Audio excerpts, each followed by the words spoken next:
আচ্ছা দেখো magnetic field due to a current carrying circular ring, তাহলে কি হবে যে স্যার এইটা হচ্ছে মনে করো একটা সার্কুলার রিং, ঠিক আছে। আচ্ছা এটা কি স্যার, এটা হচ্ছে সেন্টার, ঠিক আছে স্যার। এর রেডিয়াস কত, এর রেডিয়াস ক্যাপিটাল। স্যার এই সেন্টার থেকে কত ডিসটেন্স দূরে, জেড ডিসটেন্স দূরে, কত ডিসটেন্স দূরে, জেড ডিসটেন্স দূরে আমার পি পয়েন্টে আমাকে ম্যাগনেটিক ফিল্ড বার করতে হবে, ঠিক আছে। এটা হচ্ছে ওর অ্যাক্সিস, এইটা হচ্ছে আমাকে দেয়া আছে। তাহলে স্যার আমি ফার্স্টে কি করব, আমি ফার্স্টে একটা এলিমেন্টারি পোরশন নিলাম, কোথায়, এইখানেতে, দ্যাট ইজ ডিএল, ঠিক আছে। আচ্ছা স্যার এর মধ্যে কারেন্ট কিভাবে ফ্লো করছে, এইভাবে কারেন্ট ফ্লো করছে, দ্যাট ইজ বোঝা গেছে। এখন স্যার এখানে তো ডিএল এলিমেন্টারি পোরশন নিই, তাহলে ডিএল পোরশনের জন্য এবারে দেখো স্যার এইটা হচ্ছে একটা ডিস্ক আছে, এর ভেতরটা কেটে বাদ দিই, তাহলে দেখো এটা হচ্ছে একটা সার্কুলার রিং, হ্যাঁ কি না? হ্যাঁ। স্যার আমাকে কোথায় বার করতে হবে, ভালো হয়েছে, আমাকে কোথায় বার করতে হবে, এই যে পি পয়েন্ট, ঠিক আছে। আমার এইখানেতে আমি ছোট্ট করে একটা ডিএল এলিমেন্টারি পোরশন নিয়ে নিয়েছি, ঠিক আছে। এবং এই ডিএলটার ডাইরেকশন কোন দিকে, এদিকে। তাহলে আমার এই ডিএল থেকে ওর ডিসটেন্স কত হবে, that is R. Sir R equal to কত লিখতে পারবো, root over of capital R square plus S, ঠিক আছে। আচ্ছা স্যার এবার আমাকে একটা কথা বলুন, এই যে ডিএল ভেক্টর আর এই যে আর, এদের দুজনের মধ্যে অ্যাঙ্গেল কত, এই অ্যাঙ্গেলটা না, ভুল। এই ডিএল ভেক্টরটা এইভাবে আছে, ভালো করে দেখবে যে স্যার ডিএল ভেক্টর এদিকে আর এইটি হচ্ছে, এই ব্ল্যাক পেনটা হচ্ছে আর, তাহলে দুজনের মধ্যে অ্যাঙ্গেল কত, দেখো দুজনের মধ্যে অ্যাঙ্গেল কত হবে, এই যে ব্ল্যাক পেনটার সাথে এর অ্যাঙ্গেল কত হবে, 90 ডিগ্রি, 90 ডিগ্রি, ঠিক আছে। তাহলে দেখো আমরা ফর্মুলা কি জানি, ওই পয়েন্টে, এই পয়েন্টে ফর্মুলা কি হবে, যে sir dB is equal to mu naught by 4 pi I dl sin theta divided by r square, ঠিক আছে।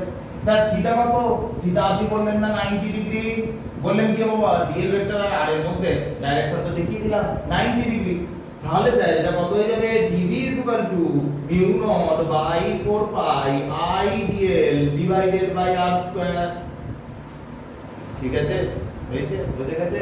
dB is equal to mu naught by 4 pi I dl by r square, clear. আচ্ছা sir এখন এই যে dB, এই dB এর ভেক্টরের direction কোন দিকে না, তার জন্য আবার আমাকে এখানে নিয়ে আসতে হবে। দেখো দেখো পয়েন্ট কোথায়,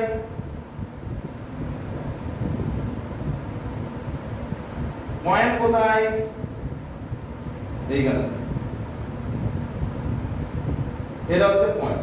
পয়েন্ট কি, পয়েন্ট হচ্ছে অন দ্য অ্যাক্সিস, ঠিক আছে, অন দ্য অ্যাক্সিসের উপর পয়েন্ট, ঠিক আছে। তাহলে এই পয়েন্টে ম্যাগনেটিক ফিল্ডের ডাইরেকশন কোন দিকে, এদিকে, তাহলে ওই পয়েন্টে ওই ম্যাগনেটিক ফিল্ড হচ্ছে কারেন্টের ডাইরেকশন কোন দিকে, এই যে এই বরাবর কারেন্ট ফ্লো করতে, দেখো এই বরাবর এসে কারেন্ট এই দিকে ফ্লো করছে, এই বরাবর, তাহলে আমার এই পয়েন্টে ম্যাগনেটিক ফিল্ডের ডাইরেকশন কি হবে, ডাইরেক্ট থাম্ব রুল লাগাও, কি হবে, এইভাবে অ্যাক্ট করবে। তার মানে ডিবি ভেক্টর হচ্ছে, দ্যাট ইজ ইলেকট্রিক ফিল্ডের সময় কি হচ্ছিল, অপোজিটে চলে যাচ্ছিল, ইলেকট্রিক ফিল্ডের সাথে কত মিল, ইলেকট্রিক ফিল্ডের সময় দেখো অপোজিটে চলে যাচ্ছিল, আর ম্যাগনেটিক ফিল্ডের সময় ওই দিকেই চলে এসেছে, ঠিক আছে। আচ্ছা স্যার এখন মনে করুন এইখানটায় আমি একটা পারপেন্ডিকুলার ড্র করে দিলাম, তাহলে স্যার আমার এই অ্যাঙ্গেলটা কত, এই অ্যাঙ্গেলটা আমি ধরে নিলাম ফাই, তাহলে এইটা কত হয়ে যাবে, ডিবি cos ফাই, ঠিক আছে। স্যার এই দিকে বরাবর কত হয়ে যাবে, dB sin phi, sin phi, এটা sin, এটা sin ফাই, ঠিক আছে। আচ্ছা স্যার সেম টু সেম আমি যদি এইখানে যদি একটা এলিমেন্টারি পোরশন নেই, তাহলে এর জন্য ম্যাগনেটিক ফিল্ড এইদিকে, তার জন্য এদিকে ডিবি ভেক্টর এই বরাবর আসবে, স্যার এটা কত ফাই, তাহলে এটাও কত হবে। আচ্ছা তাহলে এর জন্য কত কম্পোনেন্ট পাবো, এই বরাবর ডিবি cos ফাই, আর স্যার এই বরাবর কত পাবো, ডিবি sin ফাই, হ্যাঁ না বলে ভাই, বুঝে গেছে। আচ্ছা স্যার এবার আমাকে একটা কথা বলুন, স্যার এটা যদি ফাই হয় তাহলে এই, আচ্ছা স্যার এই পুরো অ্যাঙ্গেলটা কত বলুন তো, 90 ডিগ্রি। স্যার এটা যদি ফাই হয় তাহলে এইটুকুটা কত, স্যার এই পুরো অ্যাঙ্গেলটা 90 ডিগ্রি, এটা যদি ফাই হয় এইটুকুটা কত 90 মাইনাস ফাই। আচ্ছা খুব ভালো কথা স্যার। আচ্ছা এবারে বলুন এই অ্যাঙ্গেলটা কত 90 ডিগ্রি, তাহলে এটা যদি 90 মাইনাস ফাই হয় তাহলে এটা কত ফাই। ঠিক আছে এখন স্যার তাহলে আমার তাহলে দেখো ডিবি cos ফাই একে অপরকে ক্যান্সেল আউট করে দিচ্ছে, তাহলে রেজাল্ট্যান্ট ম্যাগনেটিক ফিল্ড কি থাকছে? রেজাল্ট্যান্ট ম্যাগনেটিক ফিল্ড এটাকে এক কাজ করে দাও, ডিবি প্রাইম নাম দিয়ে দাও, ডিবি প্রাইম। ডিবি প্রাইম দরকার নেই, হ্যাঁ এটা ডিবি প্রাইম নাম দিয়ে দাও, dB prime dB prime dB prime dB prime. ঠিক আছে তাহলে রেজাল্ট্যান্ট ম্যাগনেটিক ফিল্ড, তাহলে resultant magnetic field, resultant magnetic field কত হবে বলো দেখিনি? DB is equal to dB sin phi plus dB sin phi. ঠিক আছে এটা কি অ্যালং ওপি, এই যে ওপি বরাবর, এই যে এই পয়েন্টে পি এই পয়েন্টে ওপি। আচ্ছা তাহলে তাহলে ডিবি ইজ ইকুয়াল টু কত হয়ে যাবে না 2 ডিবি sin ফাই হলো। স্যার তাহলে এবার আমার দেখুন ইন্টিগ্রেশন করে দাও বোথ সাইড, তাহলে বি এটা ডিবি প্রাইম, ঠিক আছে B is equal to dB prime কত আছে বসাও value 2 into mu naught by 4 pi হয়েছে into I dl divided by R square, পুরো ডিবি প্রাইমটা বসিয়ে দিয়েছি ইনটু sin ফাই কত হবে বলো? sin ফাই কত হবে এখান থেকে বার করো।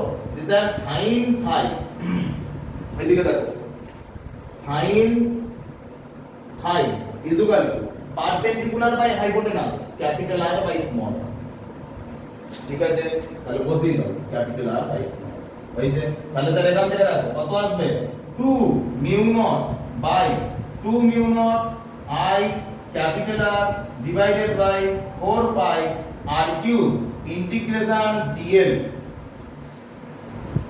2 mu naught I capital R divided by 4 pi R cube integration DL.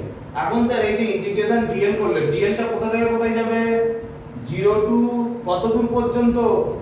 দেখুন স্যার এই যে গ্রিনটা এইভাবে নামতে যখন এখান থেকে নামতে এইভাবে আসবে আর রেডটা উঠতে যাবে, তবে গ্রিনটা যতক্ষণ এই জায়গায় আসবে রেডটাও উঠে চলে যাবে, তাহলে পুরো সার্কেলটা কভার হয়ে যাবে। তাহলে আমরা কত যাবে 0 টু 2 পাই আর হবে না 0 টু পাই আর হবে 0 টু পাই আর। তাহলে স্যার এটা কত হয়ে যাবে 2 mu naught I r divided by 4 pi R cube ব্র্যাকেটে এল ব্র্যাকেটে 0 টু পাই আর। তাহলে এটা কত হয়ে যাবে 2 mu naught I r divided by 4 pi R cube ব্র্যাকেটে পাই আর মাইনাস 0। ঠিক আছে তাহলে স্যার এখান থেকে কত আসবে? বাই 0 ছেড়ে দাও 2 mu naught pi I R square 2 mu naught pi I R square divided by 4 pi R এর জায়গায় কত বসবে R square plus Z square এর হোল টু দি পাওয়ার 3/2। দেখো এটাই হচ্ছে ম্যাগনেটিক ফিল্ডের formula due to a circular ring, most important. ঠিক আছে নাও তাতে লিখে নাও। আচ্ছা এবারে দেখো যদি স্যার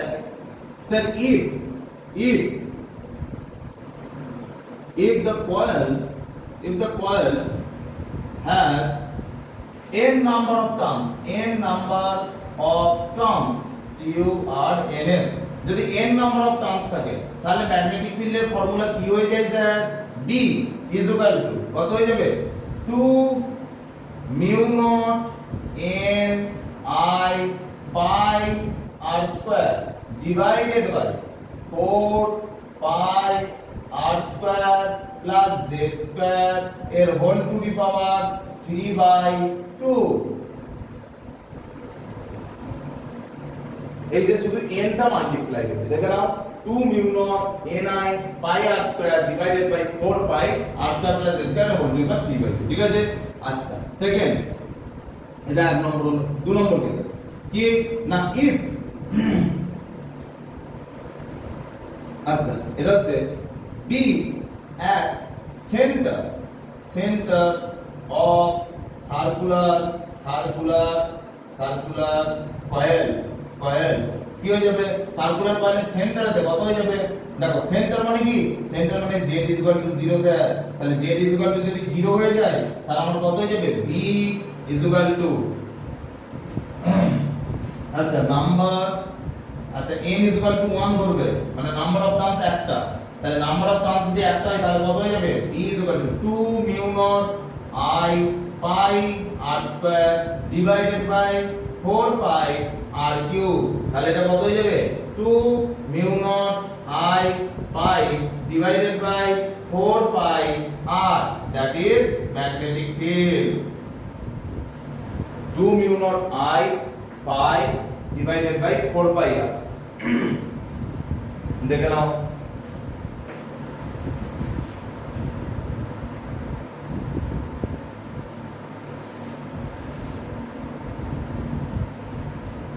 দেখো না দেখে নাও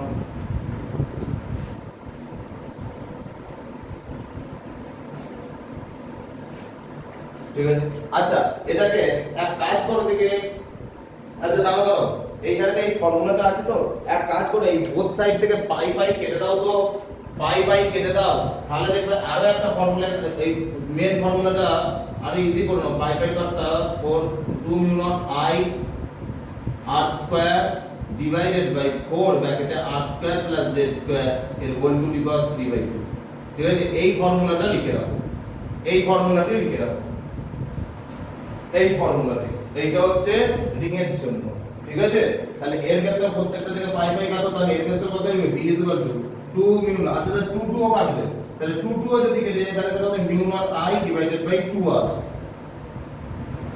তাহলে এর ক্ষেত্রে কি হবে এর ক্ষেত্রে হয়ে যাবে b 2 ও কাটবে তো এখানেও কাটতো ঠিক আছে তাহলে mu naught n I r square divided by 2 ব্র্যাকেটে r square plus z square এর হোল টু দি পাওয়ার 3/2 নাও লিখে নাও এই আগে এটা লিখে নাও তারপর আমি আরো একটা দেখিয়ে দিচ্ছি আর একটা আর্ক এর জন্য আছে আগে এটা লিখে নাও তারপর আমি করে দিচ্ছি পড়ো চাপলো পেলে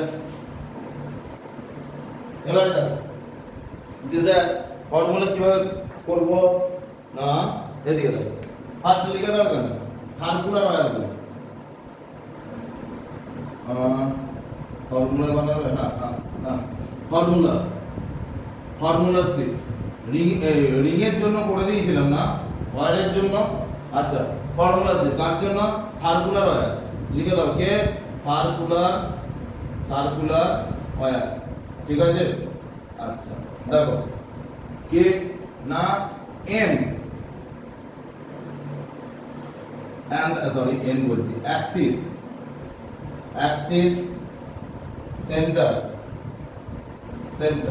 ঠিক আছে axis এর জন্য কি হয়ে যাবে b কত ছিল ফর্মুলা axis এর উপরে তো কত ছিল mu naught I r square divided by 2 mu naught I r square divided by 2 ব্র্যাকেটে r square plus z square এর হোল টু দি পাওয়ার 3/2 এটা ছিল সেন্টারেতে কত হচ্ছিল b mu naught I divided by 2r ঠিক আছে আর এর সাথে আরেকটা লিখে নাও r তো যদি r হয় ভালোভাবে শুনবে যদি r হয় r মানে স্যার এই রকম কেস এই রকম দেয়া আছে এইটা দিয়ে কারেন্ট ফ্লো করছে I কারেন্ট ফ্লো করছে এরকম এখানটা অ্যাঙ্গেল করে আছে থিটা তাহলে এর ক্ষেত্রে ম্যাগনেটিক ফিল্ডের ফর্মুলা হচ্ছে b mu naught I divided by 2r ব্র্যাকেটে থিটা ডিভাইডেড বাই 2 পাই মনে থাকবে কি থাকবে না তিনটে ফর্মুলা আচ্ছা এবারে স্যার যদি আমাকে যদি বলে n নাম্বার অফ টার্মস দেয়া আছে তাহলে b mu naught n I r square divided by 2 ব্র্যাকেটে r square plus z square এর হোল টু দি পাওয়ার 3/2 এর ক্ষেত্রে b mu naught n I by 2r ব্যাস হয়ে গেল আর কিছু নেই মনে রাখবে এটা হচ্ছে ফর্মুলা শীটে লিখবে যে সার্কুলার ওয়্যারের জন্য কি কি কেস একটা দুটো তিনটে এটা যদি n নাম্বার অফ টার্মস যদি নাম্বার অফ টার্মস থাকে n number of terms is capital N যদি এরকম থাকে তখন এটা করব ঠিক আছে পরীক্ষার সময় সবসময় মনে রাখবে, যদি এই একটাই ফর্মুলা, এই ফর্মুলাটা মনে রাখবে, এটি যদি নাম্বার অফ টার্নস দেয়া না থাকে তাহলে n 1 ধরে নেবে, যদি নাম্বার অফ টার্নস দেয়া থাকে তাহলে কিন্তু n এর জায়গায় ওই ভ্যালুটা বসাতে হবে। না করো তাড়াতাড়ি করো, এরপর আমরা নিউমেরিক্যালস করব।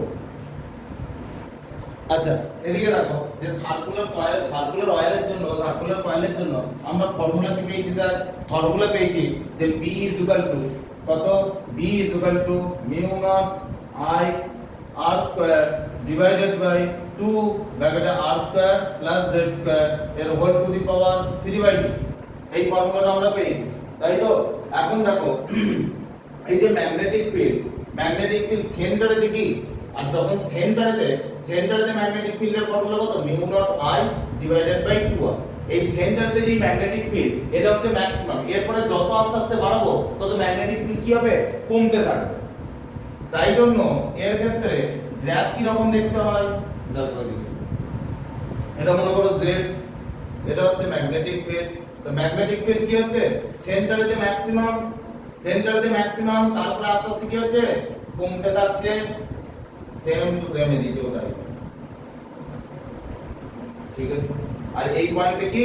এটা হচ্ছে B max, এটা হচ্ছে 0, ঠিক আছে? বোঝা গেছে? এটা হচ্ছে পজিটিভ z, এটা হচ্ছে নেগেটিভ z। দেখে নাও সব লোক। আচ্ছা না বড় দেখো স্যার, আপনি গ্রাফটা যেটা বানিয়েছেন ঠিক আছে স্যার, গ্রাফে আপনি বললেন যে ম্যাগনেটিক ফিল্ড সেন্টারেতে ম্যাক্সিমাম, আর যত n নট পজিশনের দিকে যেতে থাকবে তত কি হবে? অ্যাক্সিসের উপরে ম্যাগনেটিক ফিল্ড আস্তে আস্তে কমতে থাকবে, ঠিক আছে?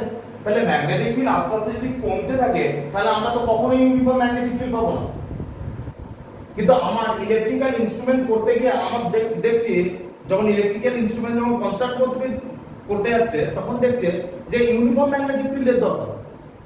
তাহলে এই প্রবলেমটাকে সর্ট আউট কি করে করব না? তার জন্য তখন এলো Helmholtz double coil.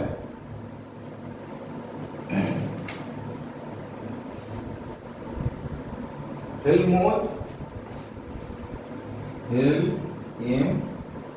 HOLTZ, Helmholtz double coil, ঠিক আছে? হেলমহোল্টজ ডবল কয়েল কি করেছে না, এই মনে করে একটা সার্কুলার রিং, এরকম একটা সার্কুলার রিং রেখেছে, তার পাশে এই আর একটা সার্কুলার রিং রেখেছে, ঠিক আছে? তাহলে স্যার আমাকে একটা কথা বলুন, এইটা হচ্ছে অ্যাক্সিসের সেন্টার মানে অরিজিনটা, এটা মনে করো অরিজিন, আর এই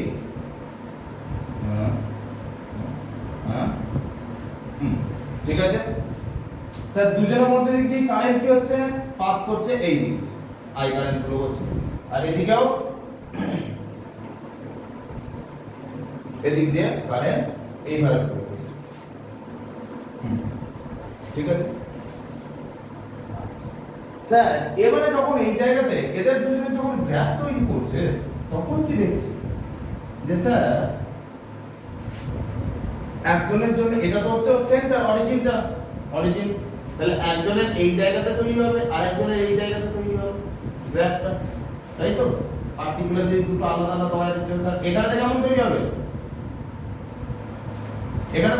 হবে?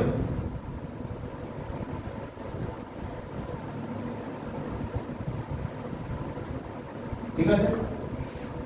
এই সময়তে যখনই দেখছে এইরকম কেস, যখনই এইরকম দুটো কয়েলকে ডবল কয়েলকে যখন পাশাপাশি রেখে দিয়েছে তখন কি দেখছে যে ওভারঅল ম্যাগনেটিক ফিল্ড আমাদের কি হয়ে যাচ্ছে? ওভারঅল যে ম্যাগনেটিক ফিল্ড সেটা কি হয়ে যাচ্ছে? ইউনিফর্ম হয়ে যাচ্ছে। ওভারঅল ম্যাগনেটিক ফিল্ড আমাদের কি হয়ে যাচ্ছে? ইউনিফর্ম হয়ে যাচ্ছে, যে মানে সব জায়গাতেই আমাদের কি হচ্ছে? ম্যাক্সিমাম হয়ে যাচ্ছে। এবং এই দুটো কয়েলকে এতটা ডিসটেন্স নয়, অনেকটা কাছাকাছি রেখেছে, তাই পাশাপাশি যদি রাখে তাহলে তো ইউনিফর্মই হয়ে যাবে ম্যাগনেটিক ফিল্ডটা। তাহলে আর কমতে পারবে কোথাও? যখনই কমতে হবে তখন আরেকটা পাশের কয়েলটা ধরবে, যখনই কমতে হবে আবার পাশের কয়েলটা ধরবে। দেখো হেলমহোল্টজ ডবল কয়েল। দেখো কি বলেছে যে স্যার এইখানে তো একটা কোশ্চেন দিয়েছে, বলে দিয়েছে find magnetic field at P। এই P পয়েন্টে ম্যাগনেটিক ফিল্ড ফাইন্ড করতে কিসের জন্য?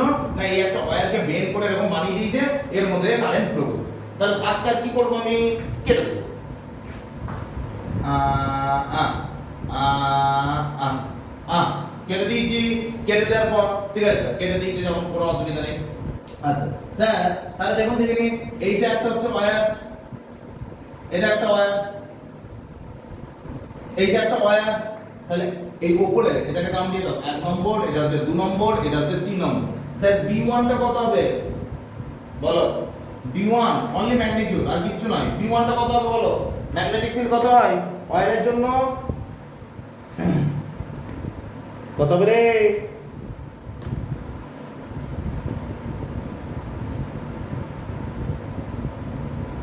বলো ম্যাগনেটিক ফিল্ড কত হবে ওয়্যারের জন্য এটা কি আছে এটাকে যখন আমি কেটে দিই দেখো এটাকে আমি এই রকমের বানাতে পারবো যেটা এই একটা ওয়্যার 1n এটা হচ্ছে পি পয়েন্ট আচ্ছা এই পি পয়েন্টের ডিসটেন্সটা কত দেয়া আছে দেখো এই ডিসটেন্সটা দেয়া আছে r এটা r এটা r আচ্ছা স্যার এই পয়েন্টের জন্য এই ওয়্যারটার জন্য দেখো দেখি সেকেন্ডটা এটা হচ্ছে 3 নম্বর একটা বানিয়েছি 1 নম্বর একটা দেখো এই জায়গাটা আছে কি পয়েন্ট না এটা 1 নম্বর একটা আর আরেকটা স্যার এই 2 নম্বরের পার্টটা দেখো দেখি এই রকম না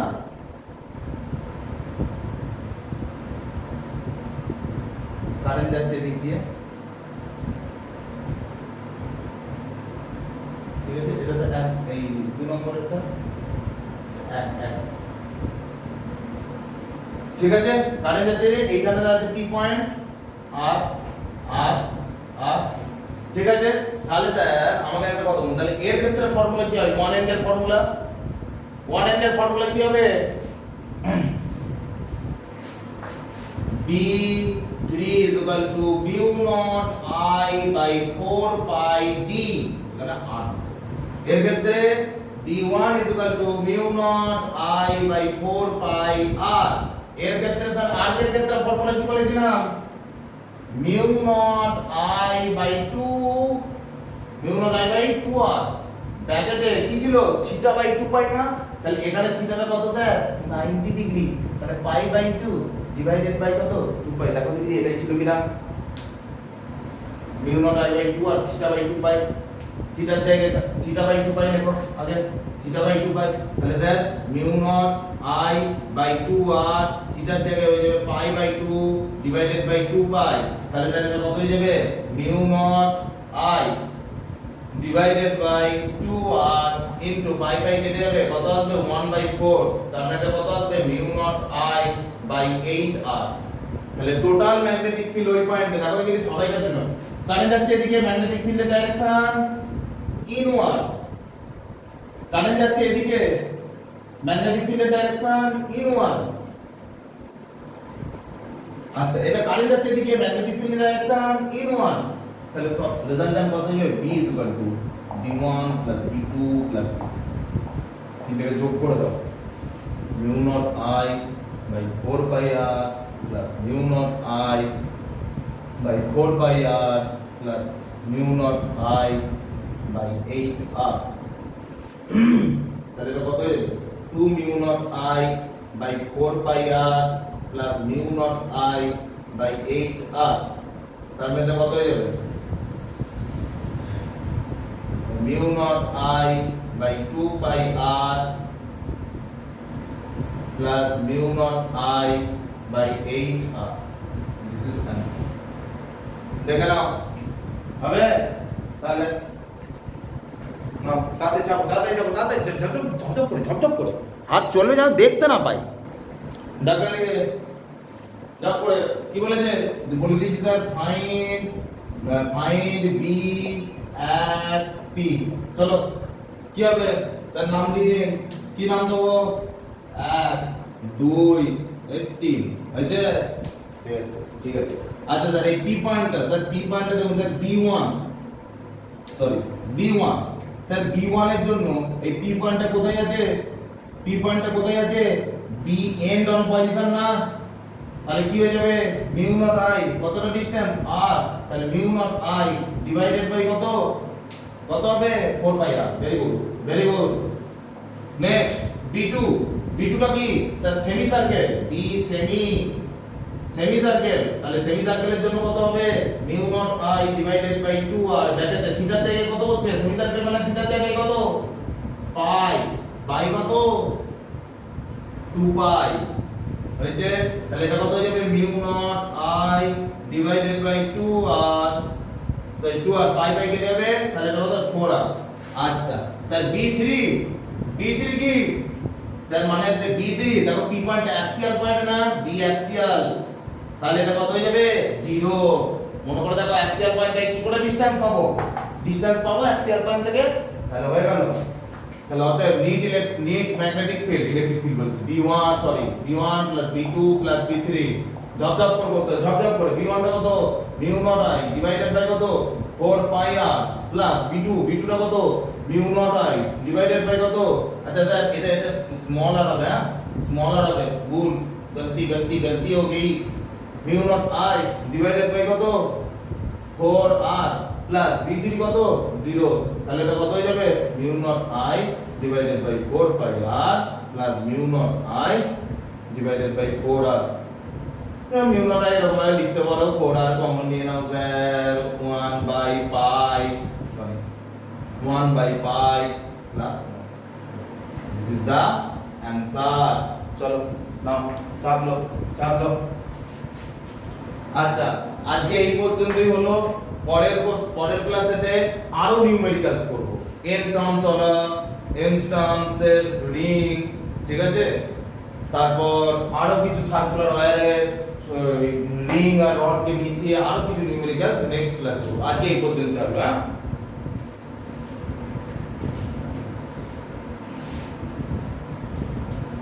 আচ্ছা আরেকটা কথা বলছি যে এই লেখাগুলো এর আগের দিনের ভিডিওতে দেখবে এক জায়গায় লাস্টের দিকে আমি এক জায়গায় ফর্মুলা লিখতে গিয়ে mu naught I by 4 pi D লিখে দিয়েছিলাম, কিন্তু ওখানে ডি নয় ওটা বি হবে, ঠিক আছে, ওটা একটু দেখে নেবে আগের দিনের ক্লাসেতে, হ্যাঁ।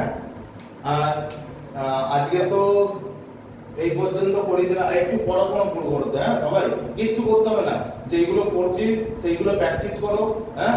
আর নিউমেরিক্যালস আমি আরো পড়াবো, ঠিক আছে, নিউমেরিক্যালস আমি আরো পড়াবো, এখন অন্তত যতটা পড়াচ্ছি এইগুলোকে একবার রিভিশন করে নাও, একবার দেখে নাও, আর ভিডিও 2x স্পিডেতে দেখবে, ঠিক আছে, আস্তে আস্তে যে 1.5 স্পিডে দেখবে, ঠিক আছে, 1.5 স্পিডে, সময় টাইম যেন ওয়েস্ট না হয় কারো, ঠিক আছে। আর আরেকটা কথা যে এইখানে স্যার বোর্ডের তো হচ্ছে প্লাস জেই বেশ কিছু অঙ্ক দেখবে, টাফ অঙ্ক আমি করাবো জেইর জন্য, ওইগুলো একটু দেখে নেবে, ঠিক আছে, হ্যাঁ। যারা জেই মেন্স অ্যাডভান্স পড়বে পরবর্তীকালে, কিংবা জেই মেন্স অ্যাডভান্সের জন্য যারা পড়ছো তারাও একটু একবার দেখে নেবে ওই অঙ্কগুলো, ওইগুলো কিন্তু ইম্পর্টেন্ট অঙ্ক, ঠিক আছে। এরপরের দিন ক্লাসটা আরো কিছু জেই অ্যাডভান্সের জেই মেন্সের টাইপের অঙ্ক করাবো, ঠিক আছে। আর যারা বোর্ডের জন্য পড়ছো, যাদের মধ্যে খুব টাফ লাগছে তারা ওই ভিডিওগুলো যেগুলো জেই আমি তো লিখে দেবো ওইগুলোকে স্কিপ করতেই পারো, কোনো অসুবিধা নেই, ঠিক আছে, দেখো।